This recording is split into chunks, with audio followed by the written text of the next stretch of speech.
tu fais la tête. Et moi j'ai envie de rigoler. C'est l'alcool qui monte dans ma tête. Tout l'alcool que j'ai pris ce soir, afin d'y puiser le courage de t'avouer que j'en ai. Les 100 pas. Chut.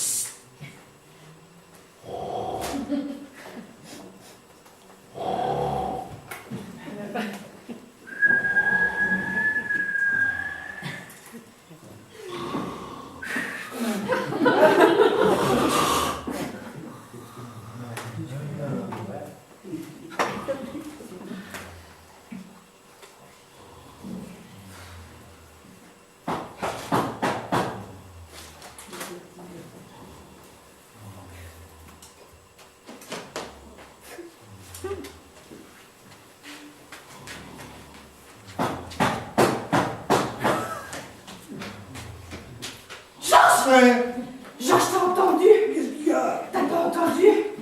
Qui l'a dit? Ne me dis pas que tu n'as pas entendu. Si, j'ai entendu que pour la 5e fois, je me demande si j'ai entendu. Georges, j'ai entendu des pas là derrière la porte. Des pas? Quel pas? Des pas qui couinent, puis qui crissent et puis qui recouinent. Qui recouille, là. Oui, comme s'ils se reprochaient d'avoir crissé et puis... Et puis, Après, ils ont hésité entre crisser et couiner. qu'est-ce qu'ils ont fait? Ils ont crouiné. C'est pour ça que tu me réveilles à 3h30 du matin pour des pas qui couinent? Georges, crois-moi, un pas qui couine, c'est un pas qui a quelque chose derrière la tête. Marie-Gisèle, les gants et mouflons fabriquent des escarpins, bottes et souliers à semelle double piqûre depuis que la poulaine n'est plus à la mode, c'est-à-dire depuis Louis X le Hutin. Bien, on m'appelle tous les jours pour résoudre les problèmes de pointure des grands de ce monde. Je suis capable de reconnaître à 100 mètres les yeux bandés et, par mauvais temps, une chaussure qui plisse, qui coince, qui craque ou qui baille, une pantoufle qui souffle, ou des espadrilles qui braillent. Alors ce n'est quand même pas à moi, Georges Cantinflon, que tu vas apprendre si un pas a quelque chose derrière la tête, non.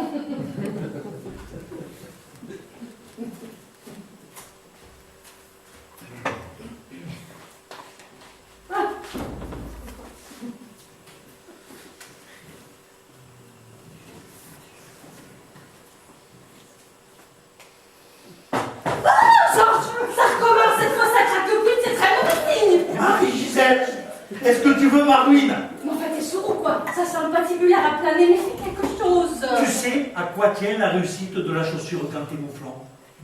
À mon sommeil. Si je dors mal, je chausse mal. Et si je chausse mal, je n'endors pas la nuit. Moi, c'est la crise, le crack. Mais qu'est-ce que tu préfères, la crise, le crack ou la vie? Et puisque je te dis qu'il n'y a personne derrière cette porte, Alors, qu'est-ce qui craque au depuis des minutes? je ne sais pas, moi, un chat, un rat, le chauffage. Non, le chat miaule, le rat gratte et le chauffage goûte. Mais alors c'est notre voisin, monsieur Siphon du Bar. Tu sais bien que monsieur Siphon du Bar est beaucoup trop bien élevé pour craquebouter, surtout à cette heure-là. Marie-Gisèle, c'est dans ta tête. Dans ta tête. Et dans la tienne, qu'est-ce qu'il y a? Il n'y a rien, t'entends rien, tu vois rien, tu lis rien. Si au moins tu lisais les journaux au lieu de vivre dans les pieds des autres, tu saurais que depuis 3 mois, il doit dans cette ville, à partir de minuit, un cambriolage criminel toutes les 2 heures.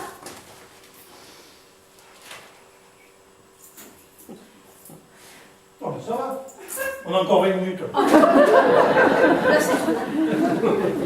Qu'est-ce que tu fais? Je me lève. Pourquoi? Comment, pourquoi? Ça fait 10 minutes qu'un sadique double chromosomé a soif de sang rôde dans notre porte.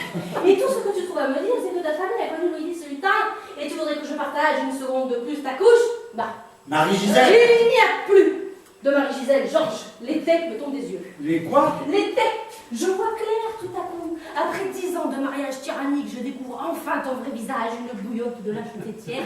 Et il aura fallu qu'il y ait menace à la demeure. Péril. Non, menace. À partir d'aujourd'hui, je respire. Ma langue est à moi, je suis libre et je dis menace à la demeure. Et si t'es pas content, c'est du semblable même. Hein? Mais qu'est-ce que tu cherches, hein, la fin? Qu'est-ce que tu cherches? À me réduire à la famine? À ce que je mange des miettes de topinambour sur des tapis usés? Quand je pense que j'ai perdu mes 10 dernières années à côté de toi, à côté d'un vendeur de tatane, car tu n'es qu'un vendeur de tatane, un soldeur de pompe qui au premier assassin venu l'art de sa propre femme. Moi, une boisson fleurie pintade. Parce que moi aussi, figure-toi, ma famille a connu Louis X, le hutin. Seulement nous, on leur vendait pas des grolles au roi. On les éduquait. C'est un boisson fleurie pintade qui a appris à lire à Pépin le Bref quand il était petit. Alors c'est pour te dire, hein. Ça, c'est la merde. Et comment tu m'as appelé la première fois que je t'ai offert une pantoufle de verre, hein?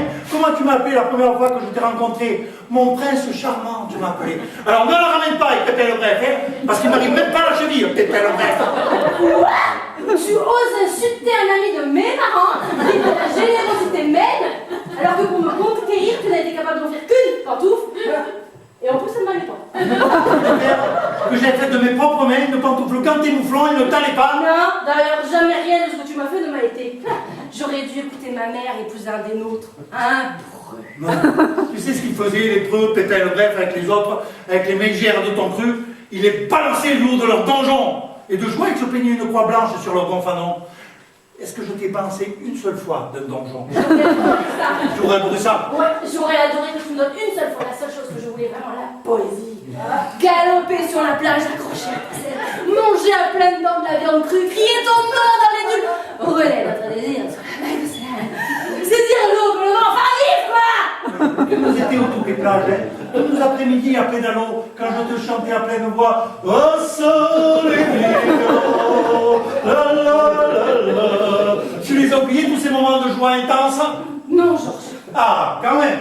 Toi, en short et en maillot de corps, sous un parasol, ça s'oublie pas. Ça vous marque à vie comme un cauchemar. Vous n'êtes jamais la rétine. Alors, fanfare-moi maintenant. Qu'est-ce que t'attends? Comment ça, qu'est-ce que j'attends? Ben pour sortir, pour aller voir, mais pour te battre. Pourquoi tu veux que j'aille me battre avec le concierge que tu as réveillé avec tes cris contre une chambre? Le concierge, j'en étais sûre, tu dis l'évidence, mais on a tête sur bien. Sur le bio. N'importe quoi, on est plus au Moyen-Âge. T'as de savoir, hein. Bon, tout ça pour ne pas quitter tes petits souliers, la vérité c'est que tu es un couard. La lâcheté te défigure, tu n'as plus rien dit. Non, plus rien. J'ai créé 2 magasins. Orteil fragile et pieds sensibles. Orteil fragile, c'est ce que je disais. Un dégénéré, un monstre, une erreur de la nature.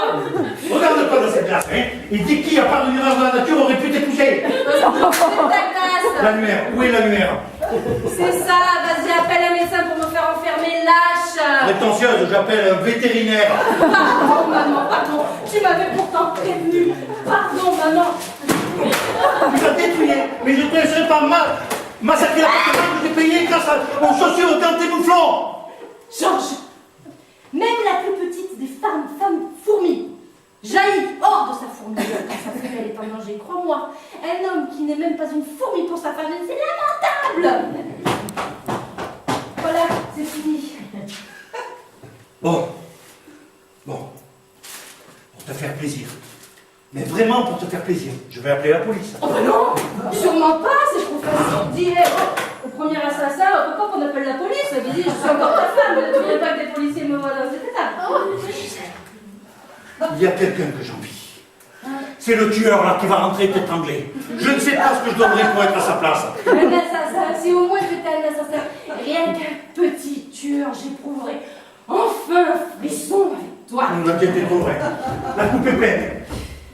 Oh, Ah. elle rigole pas, elle frissonne, ma pauvre regarde. Georges, pardon. Non, c'est moi ma chérie. Tu m'aimes? Mais oui ma chérie. T'es ma fourmi, tu sais. Vraiment ta fourmi? Mais oui, mon chéri. Ah, merci. Genre, j'ai peur. Non, ne crains rien, je suis là, ma vie. Service de réanimation des couples. Bonsoir. Bonsoir. Ça fera 300 €. 300 €. Oui, c'est le tarif de nuit. Ouais, on est abonnés. Je sais bien que tu t'es amené à partir de 2 h du matin, c'est pour tout le monde pareil. C'est pas moi qui fais les prix, hein.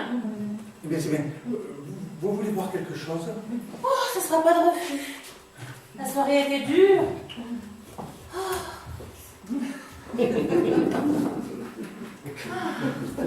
Écoutez, je viens de taper un docteur qui ne parlait plus à sa femme depuis 10 ans. J'ai cru que je n'y arriverais jamais. C'est pas très refus. Et puis la situation s'est débloquée d'un coup. Une belle scène. Alors, il a fini par lui envoyer un direct du gauche. Ah. C'est déjà pas si mal. Ils ont repris contact. Ça peut très bien démarrer entre eux. Enfin, dès qu'elle se réveillera. Mais pour vous deux, comme ça marchait bien, comme ça fait toujours plaisir quand ça accroche, eh bien je vous ai fait 135 pas au lieu de 100. Et je vous compte pas le supplément. Très gentil, merci. Allez. Bonsoir, messieurs, dames, et puis à la prochaine alors. Elle présente bien. Ouais. On a bien fait de s'abonner. Hein. Ouais. Sérieux, mais elle présente bien. On va se coucher, mon amour. Oui.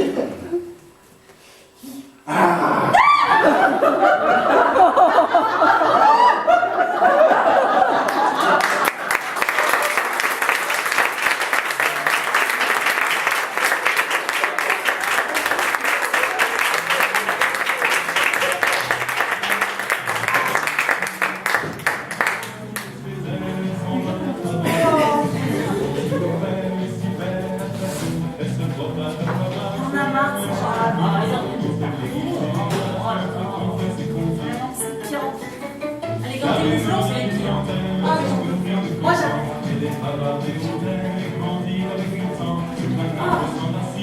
J'espère aller chez les du bar. Ça n'a rien à voir, hein. Pas attention là, ça rien. C'est rouge.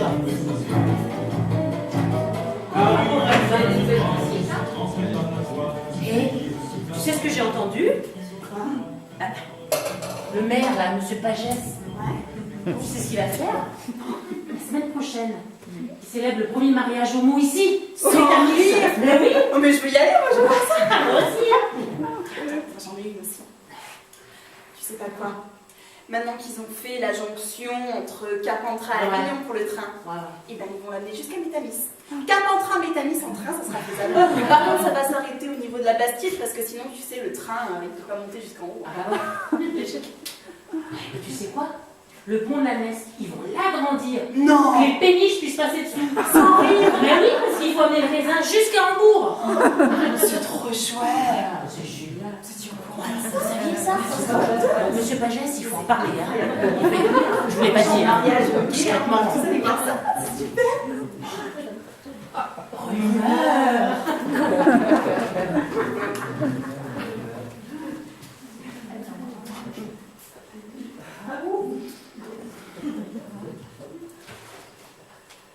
Si bien dans les bras de l'homme qui tue les femmes.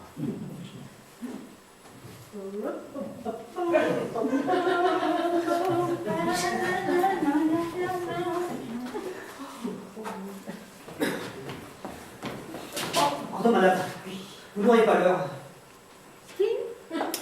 Alors, il est 11h moins le quart. Oh ben ça alors!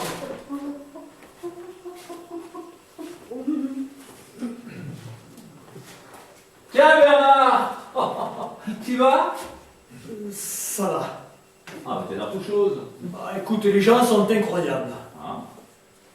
Là, à l'instant, devant moi, un type grand, fort, à cause d'une brave dame chargée de ses 2 paniers à provisions, il lui fait comme ça. Vous avez l'air souplé, hautain, sans même se découvrir. Sans même se découvrir. Non, mais attends, ce n'est pas fini. Hein. Vous avez l'air souplé. Alors la brave dame gentiment lui sourit, pose ses 2 paniers par terre, l'un d'eux se renverse et le type, il ne se baisse même pas pour les dérier, quoi. Et elle a rien dit. Bah non. Elle est repartie vers sa chaumière, la démarche alourdie, silencieuse dans sa douleur. Oh, c'est insensé. Ah, je suis bouleversé. Allez, à bientôt et bonjour à Max. Au revoir Bernard.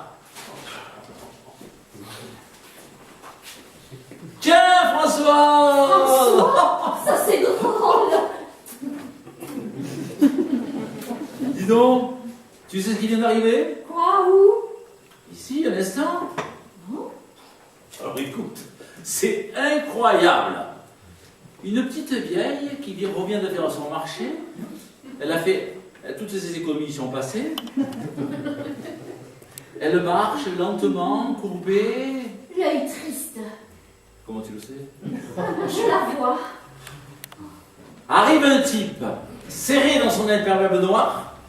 Tu vois, le brun, peu la peau mate, enfin, tu vois ce que je veux dire. Bon, ça va. Il voit la femme. D'un bond sur elle, il la colle contre le mur et lui dit « Vous avez l'heure ?» S'il vous plaît. Pardon ? Vous avez l'heure, s'il vous plaît. Ah non, vous avez l'heure. Comme ça, glacial. Alors la femme, elle est terrorisée.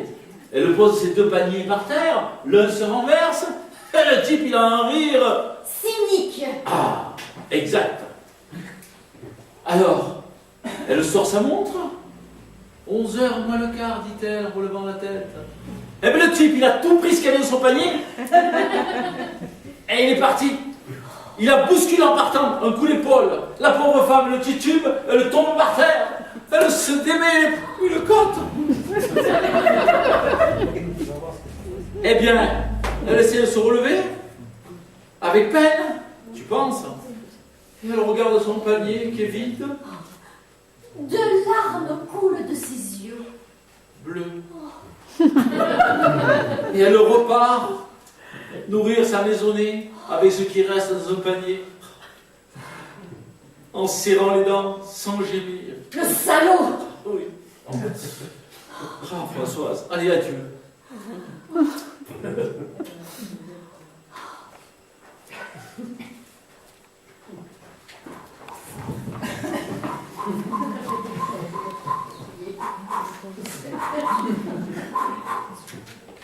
Mais c'est la petite Françoise.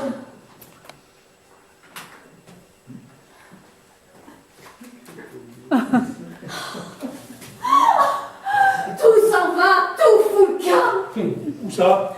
La vie, l'amour, la mort. Toi, tu as reçu un choc. Tout pourri. Un seul? Oui, Où ça? là. C'est pas là plutôt, non? Non, ouais. Dis-moi, comment c'est arrivé, Françoise? Bêtement, une brave femme, la soixantaine, passait là, comme ça, elle passait, là, elle passait. Moi, Toi, tu passais là, comme ça, tu passais là, comme ça. c'est ça, elle traînait à bout de bras 2 misérables cabas, 50 kilos de pommes de terre, quelque chose comme ça. Parfois, l'une d'elles tombait, alors elle s'arrêtait et ne la ramassait même pas, tant ses forces étaient usées par les hommes. Le vent glacial lui giflait le visage et ses haillons, usés par les hommes, ne protégeaient même pas sa peau ridée. Dans ses grands yeux noirs que des cernes accusées, Parlez-en. brillait la petite lueur de vie indispensable pour traîner 50 kilos de pommes de terre. Tout à coup, une grosse limousine freine. Un homme descend. Couvert de chevalière en croco et de chaussures en or. Le teint basané. Ah ouais, je vois.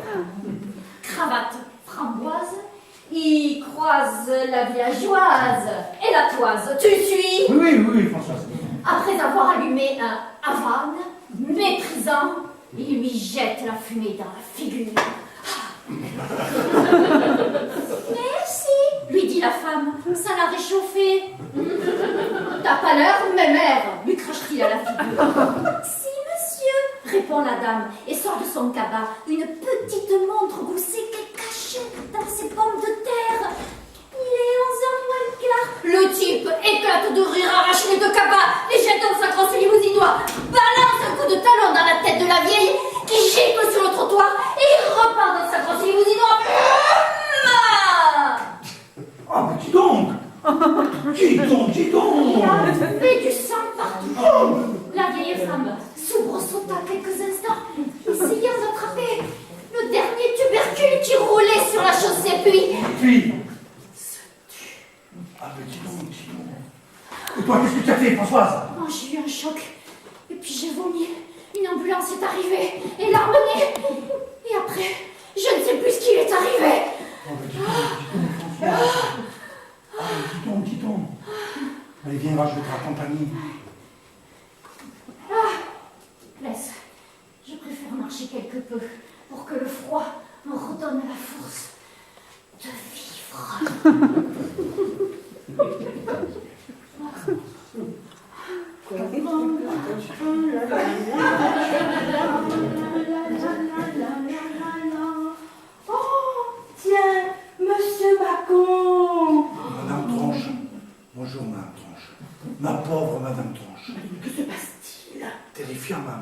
terrifiant. Mais parlez, mon ami. Mais expliquez-vous, je suis fort étonnée de vous voir dans cet état-là. Un meurtre, Madame Tronche. Un meurtre. Que me chantez-vous là? Mais je ne chante rien, je vous dis simplement la terrifiante vérité. Une vieille négresse, en haillons, portant 250 kilos de pommes de terre. Ouf, là encore. Mais c'est déjà pas mal quand même. Non, mais après, si vous Alors voulez la la vieille suite. négresse en haillons tirant ses 250 kilos de pommes de terre pour nourrir sa nichée dans sa case. Ah, ça nichait affamé. Vu son âge, j'allais me proposer de l'aider, quand tout à coup, une énorme limousine noire Noir. me coupa la route, freina. En descendit un homme, style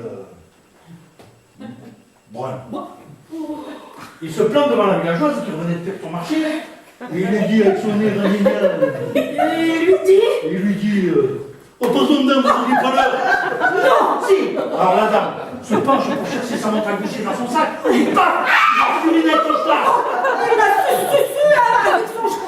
puis il prend ses paniers et s'entourne de sa voiture qui démarre tout le coup.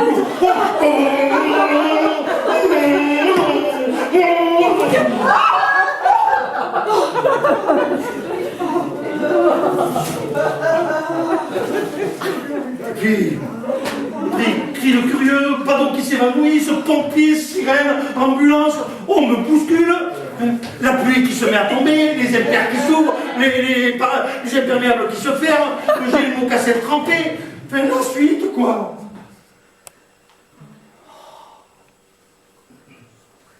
Il y a encore du sang. Pardon, dame, vous auriez pas l'heure? Non, c'est trop con. Ouais, c'est comme ça.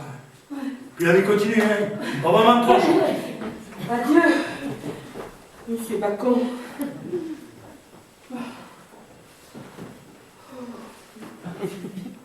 Pardon, madame, vous auriez l'heure, s'il vous plaît.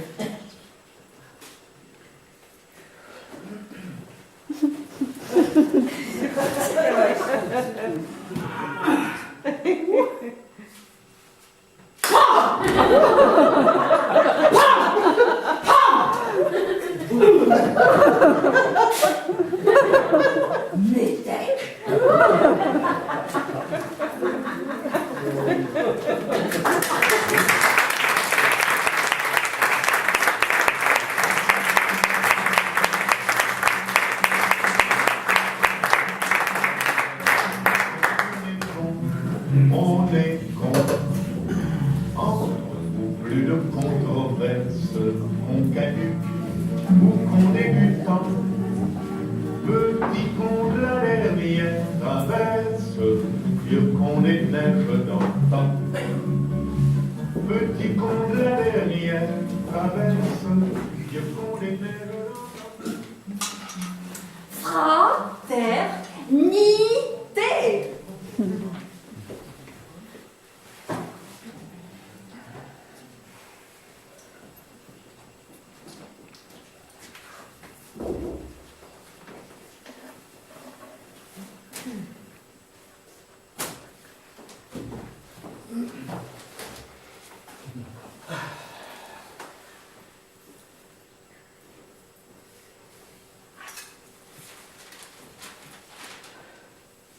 On dirait que ça se court. C'est pas dit. Je ne te dérange pas? Jamais. Tout va? Tout. J'ai une nouvelle pour toi. Bonne. Je veux croire. Tant mieux. Je suis devenu plus intelligent que toi. Ah bon? Oui. Et il y a longtemps que c'est arrivé? Oh, il y a une bonne heure. Disons 1h30. Ah oui, c'est tout récent alors. Tu es le premier à le savoir. Ça me touche. C'est normal. Tu es mon frère. C'est vrai. Aîné en plus.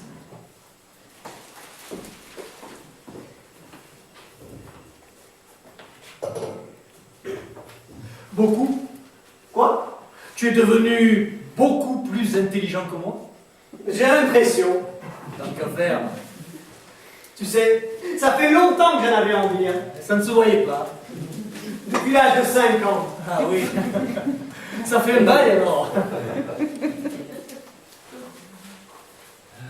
Tout le monde, je me disais, André, il est drôle, il épate tout le monde, il n'y a que lui qu'on écoute. Mais un jour, ça sera moi. Je vais arriver à faire mieux que lui. Enfin, aussi bien dans un premier temps, et puis très vite mieux. Et par étapes, quoi.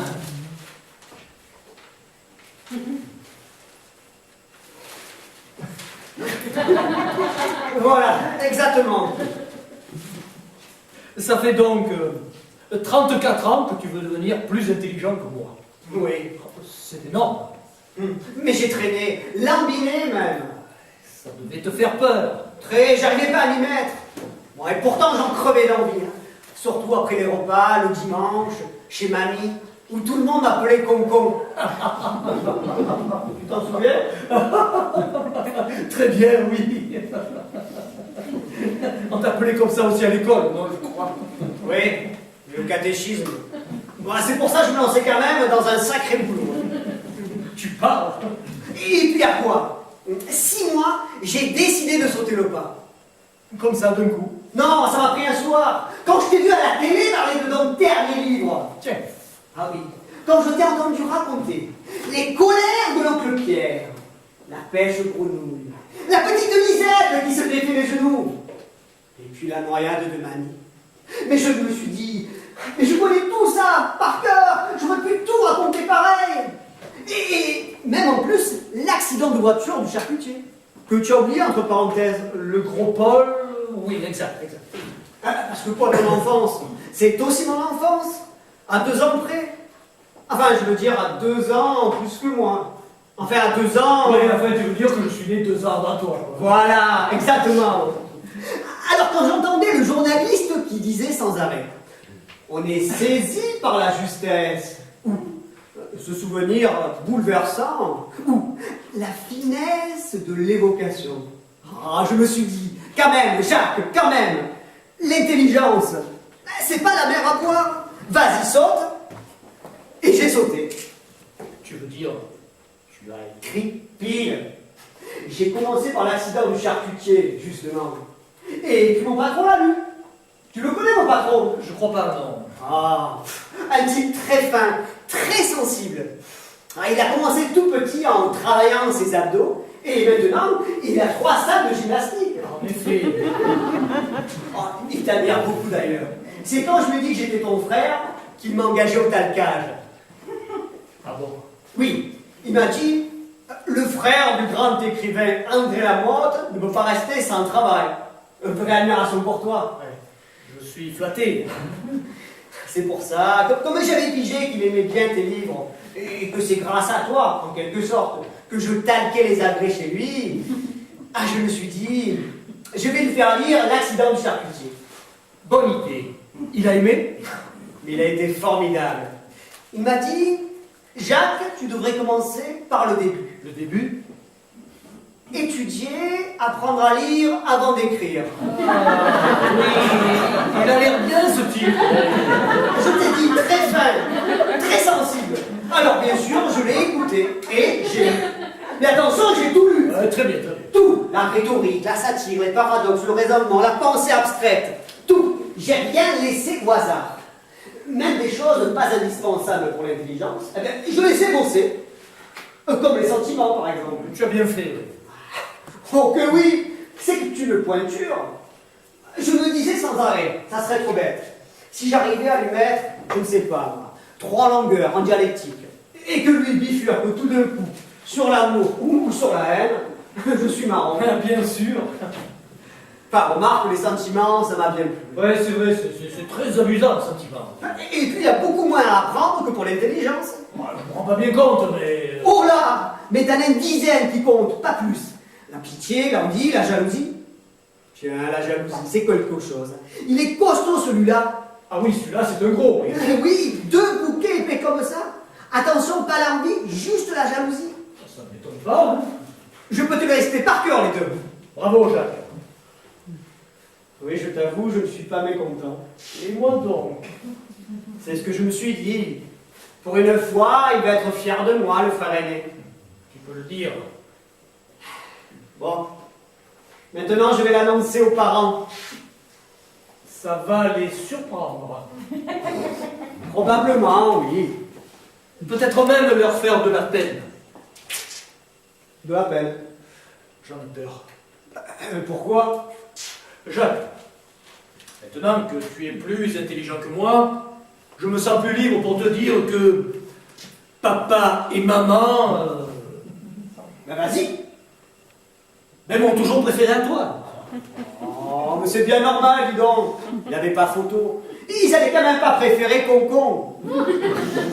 C'est pour ça, quand ils vont apprendre que leur fils préféré est moins intelligent que Concon, j'ai peur que ça les attriste. C'est pas faux. Mais toi, tu connais bien les sentiments. Ah, justement, j'étais en train de les faire défiler dans ma tête. J'hésite entre pitié, compassion. Ou générosité, mais enfin, je ne suis pas un spécialiste. Oh, générosité est une vertu, pas un sentiment. Ah, excuse-moi, je t'avais prévenu, je ne suis pas un spécialiste. Enfin, remarque, générosité, c'est pas mal. Ça va bien pour ce cas précis. Je crois que je vais m'en servir pour ne rien leur dire. Comme tu le sens. Mais c'est que pour moi, l'intelligence, c'est tout nouveau que tout beau. Alors forcément, j'ai envie de la montrer, me promener avec devant tout le monde, faire grandir le moteur. Ah, c'est humain, oui. Myriam, peut-être. Ton ex-femme? Oui, je pourrais aller lui dire à Myriam. S'il y en a une à qui ça pourrait faire plaisir, c'est bien elle. Hein. Tu crois? Bien sûr. Savoir que finalement, elle n'a pas vécu pendant 10 ans avec un total crétin, comme elle l'a dit au juge. Je pense que ça serait un vrai soulagement pour elle. Ça voudra dire qu'elle s'était pas tellement trompée en se mariant avec moi. Oui, ça peut vouloir dire aussi qu'elle s'est trompée. Comment ça? En te quittant. C'est pas faux. Tu sais, je la connais bien, Myriam, moi. Je sais. Et je l'aime beaucoup. Bien sûr. Sinon, tu ne l'aurais pas épousée. Ça, je me permets de prévoir sa réaction. C'est logique. Il me semble, oui. C'est ce que j'ai préféré étudier, la logique. J'ai tout de suite accroché. Je l'ai étudié comme du petit lait. Ça se sent, oui. Merci, la logique. Merci pour Myriam et merci pour mon patron. Ton patron. Oh, excuse-moi, je vais trop vite. Ça, tu vois, je maîtrise pas encore tout à fait. J'oublie une fois sur deux de ralentir le réacteur. Ah, alors j'en laisse toujours un ou deux sur le carreau. Désolé. Je t'en prie. Qui est? Vas-y. Non, par contre, il me semble aussi logique que j'aille. Ça va, bien assis dans la fusée? J'ai l'impression. Parfait. Non, il me semble aussi logique que j'aille l'annoncer à mon patron. Oh putain, le choc. Je vois d'ici ces ados, le petit frangin, le talqueur d'agrès, devenu tout d'un coup plus musclé dans la tête que toi, André Lamothe, à son grand temps. Oh, le cul sur le tapis, monsieur Lasvado, le cul sur le tapis. Il va te virer. Quoi? Oh là, je suis catégorique, Jacques. Tu veux dire, il va me mettre à la porte? Comment veux-tu que non, que tu dis toi-même sensible, subtil, Fin, surtout très fin, puisse laisser un poste de taqueur d'agré au milieu d'imbéciles suspendus à des barres parallèles? Un cerveau comme toi, qui ne supportera pas. Merde. D'autant qu'il est un peu responsable. Mon patron? Bah écoute, s'il ne t'avait pas poussé à apprendre à lire, tu n'en serais pas là. Juste, putain, juste. J'ai même peur qu'il se sente un peu coupable vis-à-vis de moi. Oh, et ça, je sais que le payer cher. Je m'imaginais bien. Bon, bah alors Motus et bouches cousues. Je crois que c'est la sagesse, oui. Sagesse. Comportement éloigné des audaces et des outrances. Tempérance, réserve et discernement dans ses actions. Connaissance et sciences telles que les concevaient les anciens. La sagesse est un bien, l'ignorance un mal. Platon. Le doute est le commencement de la sagesse. Aristote. Le vrai courage, c'est la sagesse. Euripide. Le plus sage est celui qui ne pense point l'être. Boileau. Le monde avec lenteur marche vers la sagesse. Voltaire. Impressionnant. Ah, cacher tout ça, c'est quand même dommage, non? Oui, mais c'est beau aussi quand c'est à l'intérieur. Oui, mais moi, comme toi, je veux qu'on soit content quand j'arrive, qu'on m'écoute, hein, que la famille me téléphone. Pas tous les jours, bien sûr, mais un peu quand même. Que j'ai des amis, des relations, des philosophes qui ont envie de me voir. Enfin, qu'on voit bien que je suis ton frère. Enfin, devenu ton frère. Enfin, je veux dire à égalité. Même plus. Au-dessus d'égalité. Jacques, au point où tu en es arrivé, je me demande si c'est vraiment nécessaire que tu parles. Ah bon? Oui, tu es tellement haut, tellement loin, devant. Oh, tu vois, c'est comme pour le réacteur. Je ne maîtrise pas encore tout à fait. Je te le dis, Jacques. Il vaut mieux que je la ferme, tu crois? Ce serait plus rare, plus fort. C'est pas faux. Il me semblerait. Bon, je vais y aller. Bravo, Jacques. Dis donc, j'y pense. Ça ne t'a pas peiné que je te le dise? Pas du tout. Non, tu es sûr que ça t'ennuie pas de savoir que je suis plus intelligent que toi? Tu plaisantes. De l'apprendre de ma bouche, en plus. Je préfère de loin apprendre par toi-même que par n'importe qui d'autre. Après, tu es mon frère. Aîné en plus. C'est pas faux. Tout va? Oh, Je t'ai pas dérangé. tu ne me déranges jamais. C'est vrai. C'est pas dit que ça se couvre.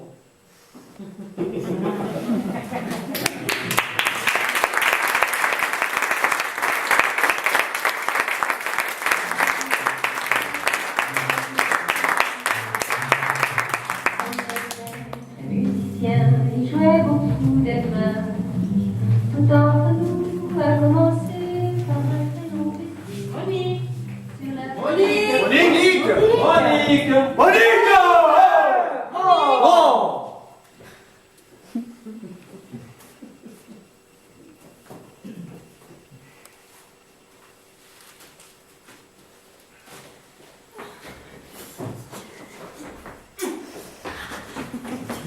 Monique, Et papa? je peux savoir pourquoi tu me réponds quand je t'appelle Monique? Pardon? Tu as parfaitement entendu ma question. Quand je dis Monique, pourquoi te retournes-tu vers moi? Tu veux rire, papa? Alors pas du tout, ma petite fille, mais alors pas du tout. Parce que je m'appelle Monique. Tu t'appelles Monique. Ah Et oui, depuis quand? depuis 18 ans. Depuis 18 ans. Et tu as quel âge? À 18 ans, Justement, justement. je ne suis pas comptable. Je suis ton père. Simplement ton père, au cas où tu l'aurais oublié. Et je peux savoir qui t'a appelé Monique? Toi, je suppose. Moi? Et quand, s'il te plaît? À ma naissance, probablement. Moi, j'aurais appelé mon enfant Monique? La chair de ma chair, Monique? Non, ma chérie. Ton papa n'est pas capable de ça. Écoute-moi bien, je suis loin d'être un homme parfait. J'aime la bière, je suis trop agressif avec les voisins, je mange de la blanquette de veau en cachette. C'est vrai, je n'ai pas une passion pour le théâtre. Mais de là à appeler mon enfant Monique, à sa naissance en plus, non, je ne suis pas capable de ça. Alors c'est maman? Ta mère? Bah, quand c'est pas le père, c'est bien la mère qui donne le prénom, non? Fais très attention à ce que tu vas répondre. Tu affirmes là, devant moi, que ta propre mère t'aurait appelé Monique? Enfin, papa, qu'est-ce qui te prend? Parfait, on va voir le carnet. Allô? Allô chérie? C'est moi. Je te dérange? J'en ai pour 2 minutes. Oui, c'est notre grande fille. Elle vient de m'affirmer qu'elle s'appelle Monique. Oui, tu as bien entendu. Monique. Moi aussi. D'après elle, c'est toi qui lui aurais donné ce prénom-là à sa naissance.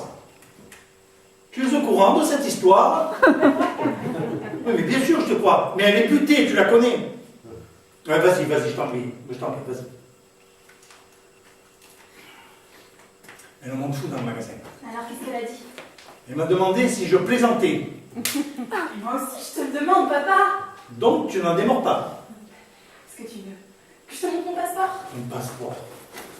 Ah, j'ai compris quel crétin je fais. Mais bien sûr, c'est le nom de ton mari. Tu t'appelles Monique, Madame Monique. Ah, coquine là. Je ne marchais pas, je courais. Hein. Papa, je n'ai pas de mari. Tu n'as pas de mari. Non, j'ai un ami. Alors comment se fait-il que tu portes son nom? On a le droit de s'appeler Madame Monique sans avoir épousé Monsieur Monique? Qu'est-ce que tu me racontes là? Je te raconte rien, papa. Ah, j'y suis. C'est la nouvelle loi, hein. Celle qu'ils ont faite pour les homosexuels, c'est ça. Ton mari est homo et tu as honte de me le dire. Hein? Je comprends bien. Ah, mon pauvre petit chou, tu connais bien mal ton père. Sache que si tu es heureuse, je le suis aussi, peu importe avec qui tu vis. D'ailleurs, à ce propos, c'est une chance que nous ne t'ayons pas appelé Monique. Tu te rends compte aujourd'hui, tu t'appellerais Monique.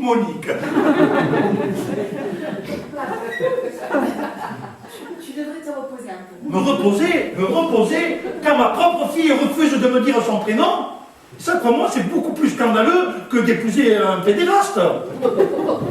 D'ailleurs, à ce propos, je te conseille de l'annoncer en douceur à ta mère. Tu la connais. Elle est très pointilleuse. Dès qu'on s'écarte d'1 millimètre de la règle, elle devient folle. Tu te souviens de mon mariage avec elle? T'es pas né, papa? Tu n'étais pas né. Quand je me suis marié avec ta mère, tu n'étais pas né? Non. Tu es au courant, j'espère, qu'on s'est marié à cause de toi? Ta mère voulait absolument un enfant, mais bien entendu dans les règles. Donc, mariage. Je ne peux pas le croire. On s'est marié à cause de toi et tu n'es pas venu. Même pas au cocktail après.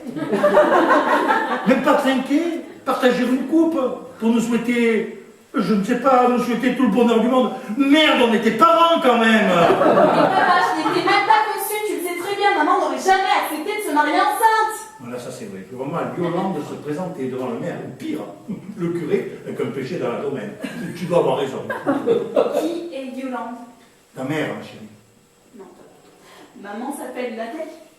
Non, ma chérie, ta mère s'appelle Yolande, comme toutes les autres filles de sa famille, comme sa mère, sa grand-mère, sa tante et ses cousines. Je croyais qu'elle était la seule à ne pas s'appeler Monique, à ne pas s'appeler Yolande. Non, il n'y a pas coupé. Comme toutes les autres filles de sa famille, ta mère s'appelle Yolande. Ah, je sais, ça doit te faire un choc. Ça. Apprendre à 18 ans que sa mère s'est jamais appelée Nathalie, non mais tu te rends compte?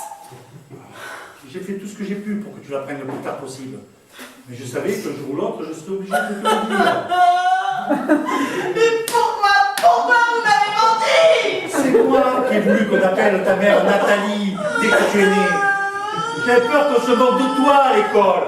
Que tes copines rigolent en apprenant que ta maman s'appelait Yolande comme sa sœur, sa mère, sa grand-mère, sa tante et ses cousines. Qu'elle était la 27e Yolande de la génération.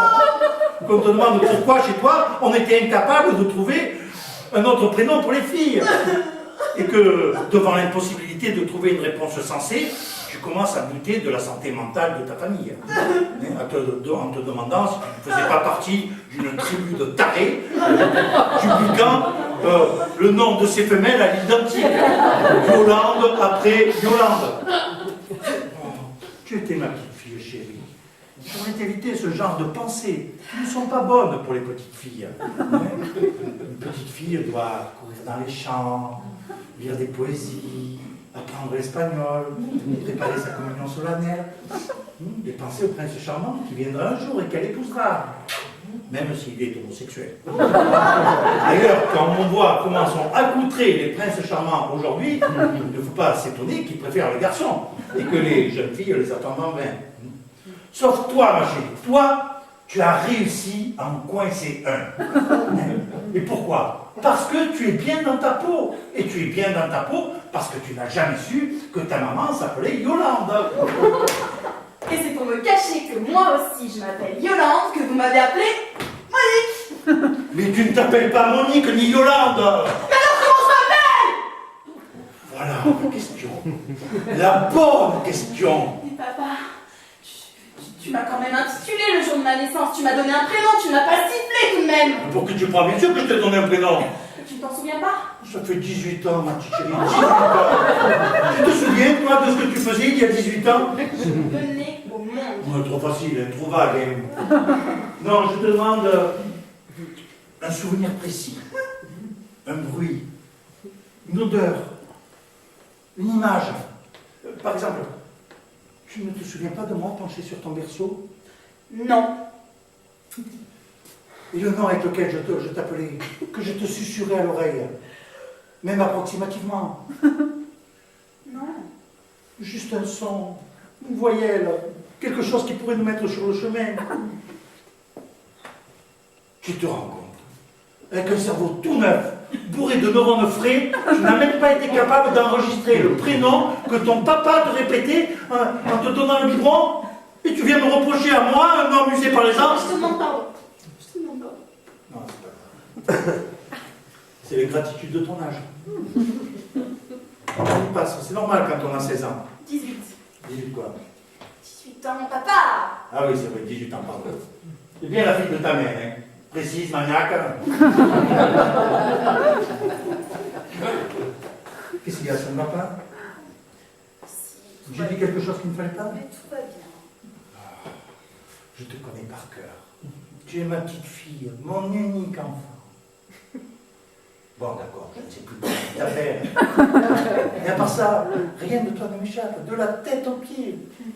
Là, tu vois bien que tout d'un coup, tu es préoccupé. Tu sais, je crois que tu as raison pour Henri. Henri? Qui est Henri?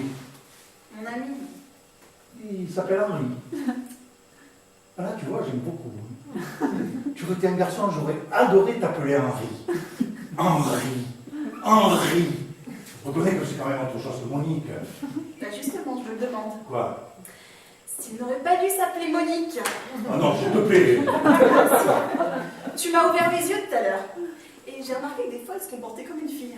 Ma chérie, je te dis que pour moi, ça ne posait aucun problème. J'ai rien vu. Rien.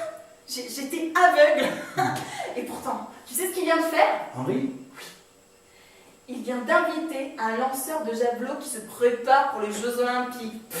Ça, c'est une bonne idée. Non, je crois que tu comprends pas. Il l'a installé dans son appartement. Avec tout son équipement? Non, parce que les lanceurs de javelot ont un équipement considérable. On croit juste qu'ils ont leur basket, leur sac et leur javelot. Mais c'est totalement faux. Tu t'intéresses au javelot? Non, pas vraiment. Disons que ce n'est pas mon sport favori. Mais j'ai toujours eu un œil sur le javelot. Et je t'avoue que je ne comprends pas pourquoi nous n'avons jamais décroché la moindre médaille dans cette discipline.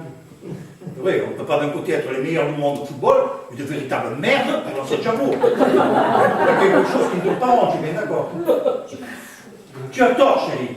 Je ne crois pas qu'on pourra continuer éternellement à cacher cette réalité et faire comme si ce problème n'existait pas. Maintenant, dire que j'ai fait quelque chose pour que cela change, non, c'est vrai. Je n'ai pas bougé le moindre petit doigt pour que l'on sorte du tout. Tandis qu'Henri, lui, d'après ce que tu me dis, a fait un geste. Je ne peux vraiment pas lui jeter la pierre. Ah mais tu veux dire que tu l'approuves? Écoute, il accueille un lanceur chez lui, il lui donne un toit, il l'entoure d'affection. C'est très important d'être aimé avant la compétition, de ne pas se sentir seul au monde.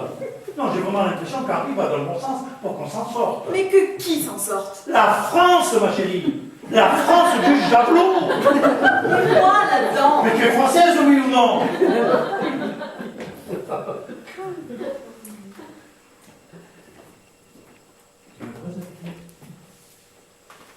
Tu es malheureuse? Oui. C'est sûr. Ça ne doit pas être facile de vivre avec un sportif, surtout de haut niveau. Mais papa, Henri n'est pas sportif. Il couche avec un sportif, ça n'a rien à voir. Rien à voir, tu vas un peu vite, ma chérie. Un homme qui a compris qu'il fallait briser l'isolement de ses athlètes, trop souvent confrontés à une solitude atroce, en particulier dans ces stages, soi-disant oxygénés, au sommet de nos montagnes, où ils se retrouvent tous les soirs seuls, dans une chambre minuscule, sous la soupente d'un chalet minable. Ce monsieur-là, que tu le veuilles ou non, est un grand monsieur du sport. Et s'ils étaient plus nombreux à aimer, comme il le fait, ces jeunes sportifs, il appelle Lurette que le javelot hexagonal aurait relevé la tête. Alors moi je dis bravo Henri, je suis fier de mon gendre. J'ai peur qu'il ne revienne jamais. Ah, ne dramatise pas quand même. Il me fuit de plus en plus. lui as dit que tu t'appelais Monique. Je pense que c'est à cause de ça. Ça n'a peut-être pas arrangé les choses. Mais pourtant, il me l'a jamais reproché, je te jure. Il a peut-être refoulé. Mon prénom? La haine de ton prénom. C'est dur, tu sais, de vivre avec quelqu'un qu'on peut appeler toute la journée Monique, Monique. On peut avoir envie de tuer à force. Alors, on cache cette pulsion meurtrière. On change son comportement pour l'oublier. Comme avec le javelot? Ce n'est pas impossible. Alors c'est à cause de Monique? Mets-toi à sa place. D'autant plus que ça fuite dans une homosexualité positivement sportive. Je veux dire une homosexualité très utile pour un sport de jet très en déclin. C'est une aubaine pour l'athlétisme français. Il aurait très bien pu t'étrangler. Non, crois-moi. Toute cette affaire tourne plutôt bien. Tu n'as pas à te plaindre, là. Non mais je comprends mieux. Oh, pauvre Henri. Ah oui. Pauvre Henri. Ça n'a pas dû être rose tous les jours pour lui non plus, quand même. Papa, Oui. je crois qu'on ne s'est jamais autant parlé. Peut-être. Je me suis jamais sentie aussi proche de toi qu'aujourd'hui. C'est d'autant plus bête que je ne sache toujours pas comment tu t'appelles. Je suis désolée. Non, c'est un peu de ma faute. On devrait s'en souvenir comme ça. Non, on devrait s'en souvenir tous les deux. Oui. Oh, mais après tout, il y a des choses plus graves qu'un prénom dans la vie, quand même. Hein. Bah oui, toi et moi, on est en bonne santé, hein? C'est ça l'important. Oui. Oh, tu sais ce qui me ferait plaisir? Quoi?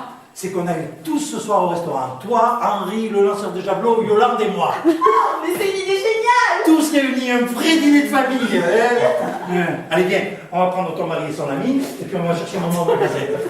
Oh, mais elle adore les surprises, elle va être folle de joie.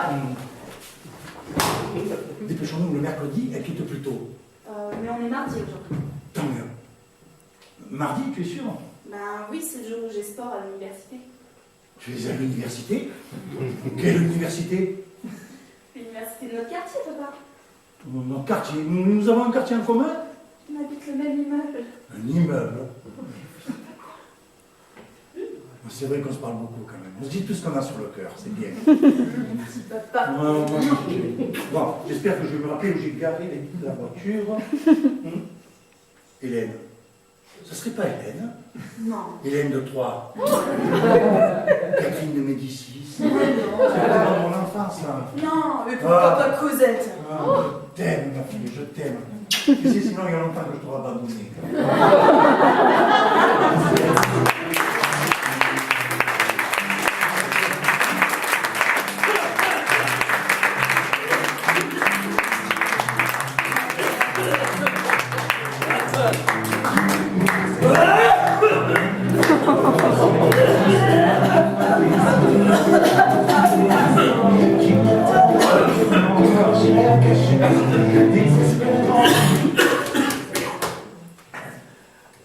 Broche.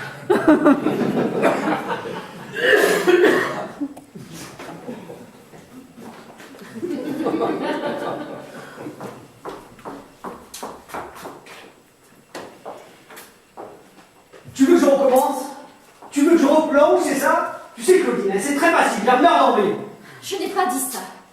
Ah oui? Alors qu'est-ce que tu as dit? Vas-y, répète! Tu crois que je suis sourd? J'ai dit que tu aurais peut-être pu essayer de t'en passer juste le temps qu'on aille acheter le sèche-linge. Pour une fois que tu m'accompagnes au magasin, au grand magasin. Pour une fois. La vérité, c'est que je te gêne. C'est ça, la vérité. Je t'embarrasse. Tu as honte. Honte de moi. Mais réponds, Claudine! 3 ans au rayon ménager. 3 ans j'ai travaillé au sous-sol, grand ménager précisément. Ah, je sais, ça je sais. Et c'est la première fois que j'y retourne. En plus, en cliente. En plus, avec un mari. Moi qui étais la vendeuse seule, la célibataire du grand magasin. Alors, mets-toi à ma place. Quand même, Jean. Mais dis... Si j'avais une canne, une béquille, un fauteuil roulant, tu me demanderais la même chose. Tu ne vas quand même pas comparer une perruque Louis XV à un fauteuil roulant. Ah, je vois. Tu préfères être présenté à tes ex-collègues de travail, un mari avec des jambes mortes, que tu prostrais devant toi sur l'escalator, hein, plutôt qu'un homme qui porte des cheveux artificiels, légèrement cendrés. Je rêve, Claudine, hein, dis-moi que je rêve. C'est si dur de me faire plaisir. Un tout petit plaisir. D'un quart d'heure. Mais si je craque? 15 minutes, Jean, tu peux tenir. Ça ne durera pas plus, promis. On dit bonjour à Monsieur Mercier, le chef de rayon. Oh, la Claudine, elle a eu son mal. La Claudine. Qui aurait pu croire ça? La Claudine. Quoi? C'est ce qu'il va dire en te voyant. Il est très spontané comme chef de rayon, Monsieur Mercier. Il m'embrasse, on lui commande le sèche-linge. Oh, la Claudine! La Claudine! Elle se paye un sèche-linge! Qui aurait pu croire ça? La Claudine! On paye sans faire la queue. Je connais Martine, la caissière. Oh, Claudine, qu'est-ce que ça me fait plaisir de te voir! Dis donc, il est beau comme un turc! Pas plus, elle dira pas plus. Elle est courte, Martine. Quand elle a dit turc, elle a tout dit. Et on s'en va. 15 minutes, tu l'enlèves. 15 minutes, tu la remets. S'il te plaît! Ah, et si ça me reprend comme ça d'un coup, si j'en ai besoin, s'il ne peut pas me retenir, si je le manque. J'aimerais tellement être fière de toi. À Conforama, c'est un peu ma famille, Jean. Mais ailleurs? Ailleurs? Oui, on peut pas l'acheter ailleurs, ton sèche-linge, ailleurs que dans ta famille. Mais j'en ai vendu tellement là-bas. Maintenant que je peux m'en payer un. C'est une revanche. Ah, total. Avec un mari, c'est une revanche totale. Ouais. Et si je ne pas avec Louis XV, ce n'est pas une revanche totale. Non, ils vont se moquer, ils vont dire que j'ai épousé un noble. Et c'est mal, un noble? Un noble avec une perruque, oui. Ça fait vieux, ça fait ancien régime. Ils sont communistes à Conforama. Jean, je ne veux plus que tu me poses de questions. Je veux que tu me fasses plaisir. Plaisir au grand magasin. C'est un peu comme un voyage de noces pour moi. Comme un voyage de noces. J'ai tout essayé, Claudine. Tu le sais tout pour arrêter de fumer. Rien n'a marché. Rien, sauf la perruque Louis XV. Qu'est-ce que j'y peux? Qu'est-ce que j'y peux? Par amour, on peut tout faire. On peut se passer de tabac 15 minutes. L'amour, c'est un bouclier. La cigarette traverse l'amour chez moi, Claudine. Ça fait 3 ans que je t'aime, dur comme fer. Et tu as vu la couleur de mes bronches? Charbon, 2 corons. J'en allume une et c'est grisou, tout pète.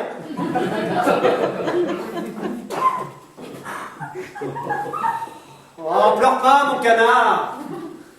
Tu l'auras, ta revanche. On va y aller au rayon grand ménager. Et je vais leur expliquer, moi, à ta famille. Et ils vont être fiers de toi. Oui, fiers d'une femme qui préfère que son mari ait une perruque Louis XV plutôt qu'un cancer au poumon. Fiers de toi, oui. Le problème, Jean, c'est que ta perruque, elle fait pas Louis XV. C'est Louis XVI. Louis XVIII. Elle fait tante. Tante.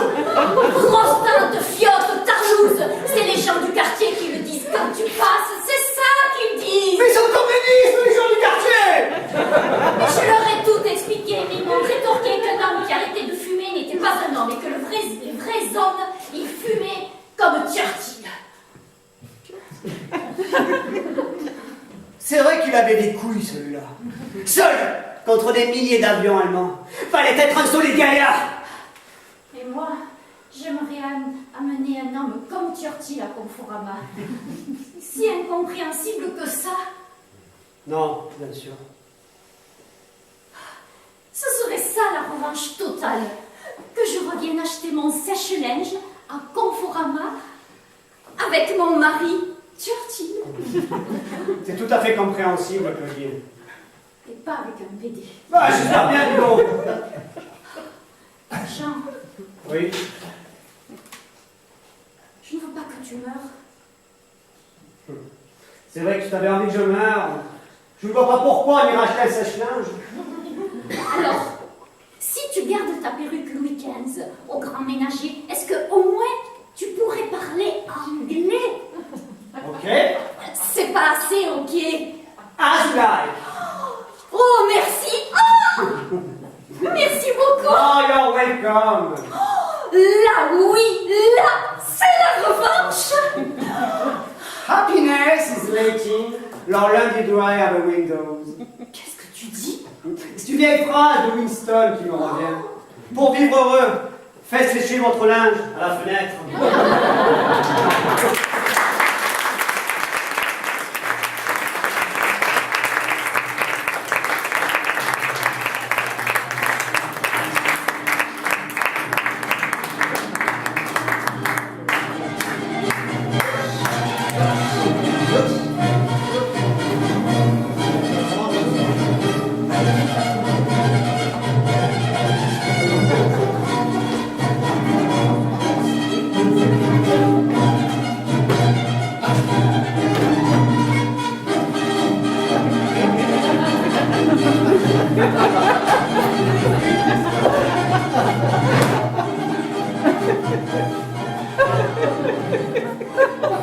Le Panari. Le Panari.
Oui, ma chère.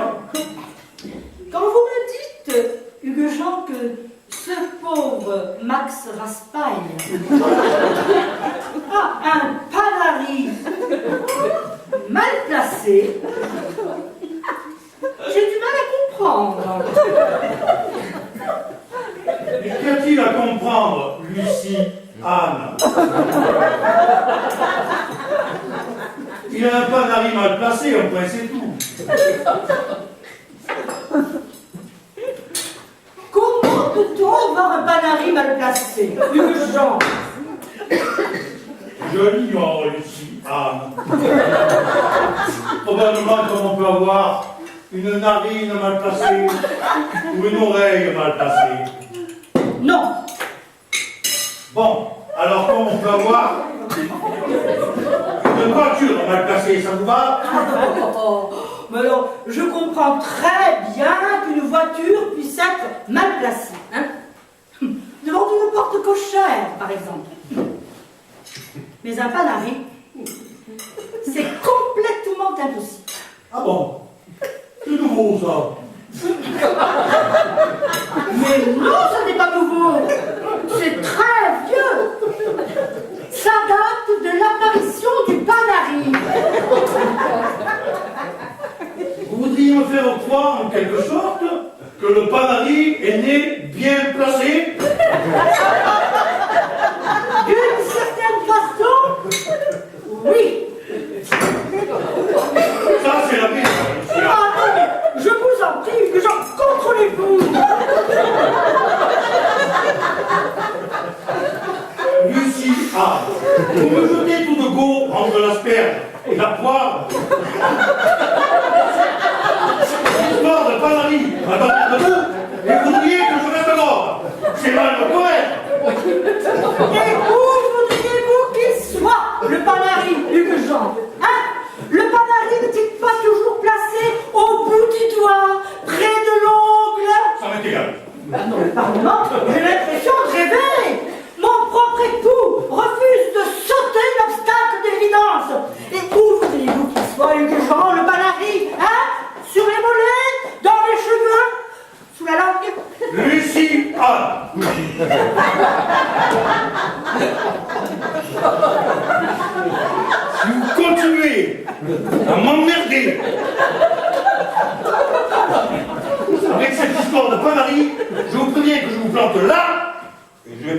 suite avec Virgile Mondricourt. Il nous racontera pour la millième fois comment il a perdu un testicule en Indochine. Ça, vous ne vous en lassez pas, hein? Non, Michel, parce que ce testicule était mal placé. Et c'est quand même plus humain que votre panarie qui ne le soi-disant jamais. Ah tiens, le testicule du capitaine du Mondricourt était mal placé. C'est nouveau, ça, c'est nouveau. Non, ce n'est pas nouveau. Ça date de la naissance de Virdieu Mondricourt. Il paraît qu'il était magnifique. Non mais, Quand il saluait ses hommes, la vue de sa virilité cognant sur son képi le rendait... Oh, c'est courage! où était-il placé? Ce fameux testicule mal placé, dites-moi, où était-il placé? Là! Où ça? Là? Là, au bout de l'index!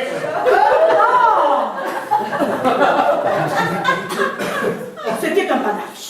Je ne vous permets pas! Mais enfin, au bout du doigt, ce n'était pas un testicule, c'était un panache. Lucien, vous insultez l'armée française! Ah non, ça, eu des gens, vous ne me ferez pas gommer, hein. Vous oubliez que mon feu père était général.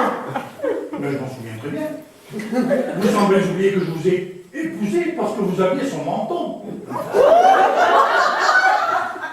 Alors là, je vous le dis tout net, mon père aurait voulu. Rire. Et je vous assure que pourtant il avait du mal à rire. Avec ce sabre qui lui avait traversé. Mais je suis persuadée qu'il aurait ri si un de ses officiers avait prétendu avoir une couille au bout du bras. Lucien, vous comprendrez, j'espère, que je ne puis pas continuer à me nourrir pendant que l'on salit sa mémoire. Vous battez en retraite, Hugues Jean, hein, comme toujours, hein, chaque fois que vous sentez la bataille perdue. Je vous souhaite un agréable décès. J'ai honte de vous avoir épousé, Hugues Jean, mais honte. Vous êtes un lâche, Hugues Jean, un lâche. Les hommes n'aiment pas qu'on leur tienne tête avec une histoire de testicule. De panache.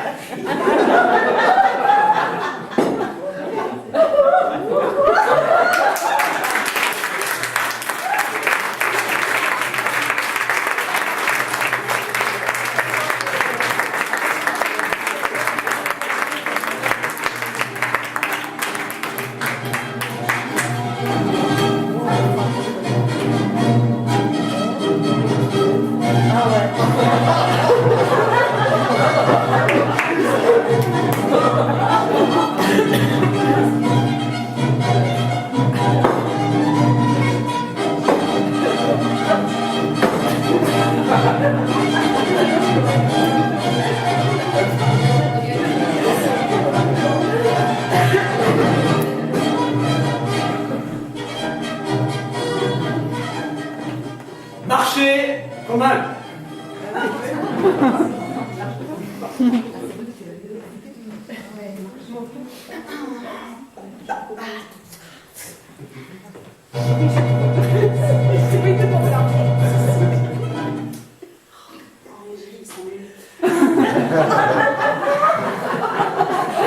Non, mais c'est fatigant. Ça fait bien, ça. Je ne te vois pas. D'accord. Ok. C'est en direct ça y est. J'en entends rien. Je n'entends rien. Eh bien. Non, pas encore. Je sature, moi, c'est direct, j'en peux plus. Eh bien oui, ici Monique Flatoulet qui vous parle en direct de Bruxelles et je me trouve au pied du Palais de l'Europe où nous attendons tous, sous une pluie fine mais pénétrante, la sortie des représentants agricoles du marché commun qui se sont réunis ici, je vous le rappelle, depuis jeudi dernier pour essayer de sortir l'Europe agricole de l'impasse. Et on me fait signe? Oui? Oui! Je vois l'un des délégués qui apparaît sur le perron. Il me semble que c'est le délégué français. Mais oui, c'est lui, c'est Monsieur Collard, mon Collard! Oh, une foule de micros se tend vers lui. Je vais essayer de m'approcher à ses côtés pour vous faire entendre sa déclaration. Monsieur Collamont-Collard, monsieur, Attention, s'il vous monsieur plaît. Collamont, S'il vous plaît. monsieur Collamont, J'arrive. monsieur Collamont-Collard, monsieur Collamont, Mesdames et monsieur, messieurs. les micros sont là. Ah, la micro, c'est là-bas. Et l'habitude, c'est là. J'arrive. Mesdames et messieurs, après un déjeuner de travail extrêmement positif, avec mes collègues de l'Europe des 10, des 12, vous voyez, attendez. Il y avait Roberto, Hans, 4, Otto et moi, oui, ils avaient raison, ça fait 12. Donc, après un déjeuner extrêmement positif de travail avec mes collègues de l'agriculture de l'Europe des 12, déjeuner qui a duré 5 heures et demie. D'ailleurs, c'est le meilleur que nous ayons fait depuis 6 ans. Eh bien, je puis vous dire, je vous assurer que tous les problèmes de l'agriculture européenne, tant alimentaire que viticole, ou encore ceux du vin, sans oublier les liqueurs, et tout ce que l'on nomme à tort le pinard, ont été largement abordés. Et je puis vous dire, ce soir, vous n'auriez pas une chaise. Parce que je voudrais continuer assis, parce que je suis pas fatigué, non, c'est pas possible. Ah bon, d'accord, ça fait. Donc, et je puis vous dire ce soir, sans m'avancer outre mesure, que l'Europe, que certains disaient moribonde, voire agonisante, voire morte, eh bien l'Europe, elle est repartie comme en 40. Oui, des questions. Oui. Ouais. Le problème. Alors, s'il vous plaît, vous parlez lentement, merci, et en bien articulant. Hein, merci.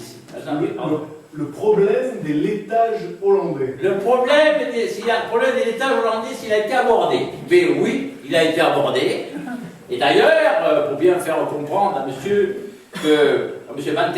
Van Houten, j'ai toujours oublié de mal le dire, Van Houten, que la France résistait à l'invasion de la Mimolette, j'ai repris 4 fois du camembert devant lui, en le mâchant avec du beurre breton. Et bien là, je peux vous dire que cette fois, la Hollande a compris. La Mimolette ne passera plus. Ça ne nous a pas impressionné que M. Van Gutenberg, comme dit mademoiselle, a, pour se venger, a bu 2 bouteilles de schnapps avec le ministre danois, refusant notre Bourgogne. Parce que, aussi, la Belgique, l'Allemagne et moi-même, et l'Irlande aussi, j'avais oublié, avons aussitôt répliqué en vidant 9 bouteilles de pommard, rétablissant ainsi l'équilibre vital au sein de notre communauté. Oui, madame. Oui. Pardon. Y a-t-il des hormones dans la volaille?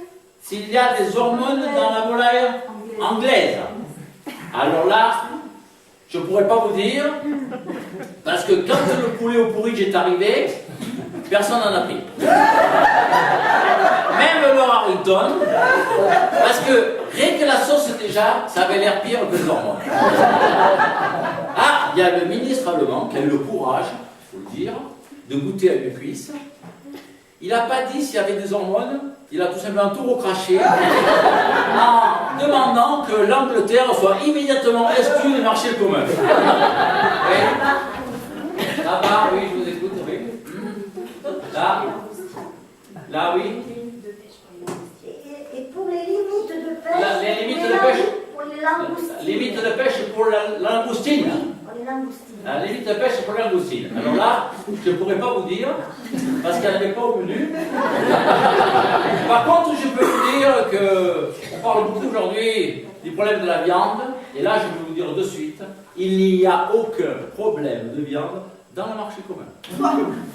Alors, quand on mange de bon appétit, avec un bon contenu manteau, qui peut dire la différence qu'il y a entre un mouton anglais, une vache allemande, un porc italien, voire un cheval romain, qui? Ceux qui veulent casser l'Europe. Alors je vais vous dire, nous avons dégusté, mes collègues et moi, plusieurs viandes. Eh bien, personne. Et je vous rappelle que nous sommes des ministres responsables et spécialistes. N'avons pu dire ni de quel pays, ni de quel animal elle provenait. Et pourquoi? Parce que nous sommes de vrais Européens, qui voulons une Europe égale pour tous, même pour les animaux. Voilà. Alors, justement, une très bonne résolution du délégué luxembourgeois, qui, lui, s'est tellement régalé avec le curry d'agneau qu'il a demandé à ce que l'Inde intègre la communauté européenne. Alors là, on a tout de suite, ok, à une condition, c'est qu'on coupe les crédits pour la culture des choux de Bruxelles. Nous avons tous trouvé dégueulasse. Mais que nous avons quand même mangé du fait de, vous savez, de la ville dans laquelle nous sommes. Voilà. Eh bien, mesdames et messieurs, je vous remercie. Je vais être obligé de vous quitter, vu qu'il est pas loin de 8h30. Je dois aller réveiller mes collègues, car nous avons dans moins de quart d'heure un important dîner de travail qui va durer jusqu'à tard dans la nuit, car le grave problème du coupage des vins français, italien et suisse n'a toujours pas été réglé. Alors là, nous allons y passer le temps qu'il faut, voilà, et nous arriverons à le régler. Oui, mademoiselle. La Suisse n'est pas un marché commun. Mais bien sûr que je sais que la Suisse n'est pas un marché commun. Mais nous préférons être prudents. On ne sait jamais. Si un jour elle vient, en ce qui concerne ces vins, on sera déjà bien avancé. Et voilà une question qui sera réglée. Voilà. Merci. Je vous remercie de votre attention.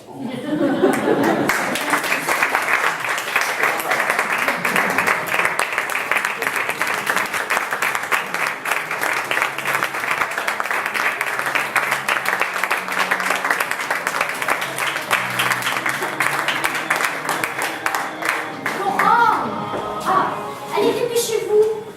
Alors, cette chaise ici, à peu près au milieu, tournez face au studio, voilà, c'est bon, comme ça. Et par l'autre, à 80 cm. Allez, et on se dépêche parce qu'on n'a pas le temps, on n'est pas en vacances. Hein. Non, 80 cm. Encore un peu, s'il vous plaît, dépêchez-vous. Dépêchez-vous, c'est pas les vacances, je vous ai dit. Très bien, merci. Tourisme.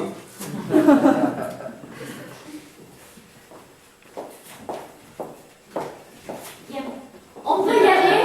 Que vous voulez.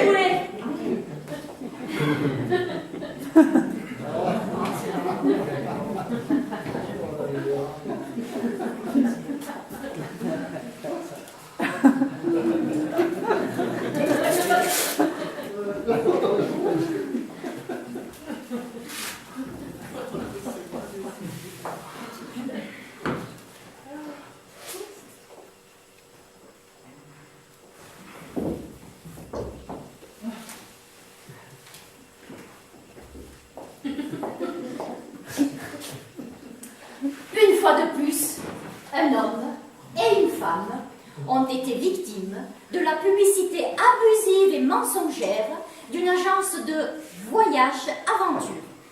Aujourd'hui, ils osent parler. Leur témoignage est accablant. Comment ça a commencé, monsieur Merlando? Tout à fait simplement. Un jour, nous avons reçu une documentation très alléchante de l'agence Voyage Aventure et nous avons été séduits. Eh oui, ça je dois dire, tout de suite. Qu'est-ce qu'on vous promettait? Alors, plusieurs formules intéressantes. Moi, j'avais un faible pour la traversée de la forêt amazonienne à vélo avec baignade piranhas et lutte avec les réducteurs de tête. Mais ma femme préférait la formule sécheresse et danger, c'est-à-dire le Sahara est-ouest, avec panne de voiture, tempête de sable et pillard. Eh oui, écoutez, moi je sais pas pourquoi, mais les Sud-Américains, ils ne donnent pas le frisson. Alors on a opté pour la formule désert à 8200 € pour 15 jours et 2 personnes. Et 9 000 € avec le supplément maladie. Le supplément maladie? Oui, ça c'était pas une mauvaise idée. En plus des garanties peur, insolation, soif, il proposait un supplément maladie qui permettait un petit détour dans les zones infestées par la malaria et la fièvre jaune. Reconnaissez que pour 800 € de plus, ça valait pas la peine de s'en priver. Donc 9 000 €, ce qui représente tout de même une somme. Quand avez-vous ressenti la supercherie pour la première fois? Tout de suite, dès notre arrivée dans le petit bled de Tardouif. Oui, alors il nous a dit première nuit chez l'habitant dans son gourbi avec ses chèvres. En fait, de gourbi, on s'est retrouvé dans une chambre d'hôtel avec double rideau. Mais tenez-vous bien, avec la baignoire, l'eau chaude et même la prise sèche-cheveux. Après 5 heures d'avion, je dois dire que ça ne met pas de bonne humeur. C'est incroyable! Alors le lendemain, on part avec toute l'équipe, on roule 1 jour, 2 jours, 3 jours, pas l'ombre, vous m'entendez? Pas l'ombre d'une panne. Alors là, Roger était dans un tel état d'énervement que je lui ai dit, mais écoute, crève une de vie de toi-même, sinon on ne sortira jamais. Et vous l'avez fait? Eh bien,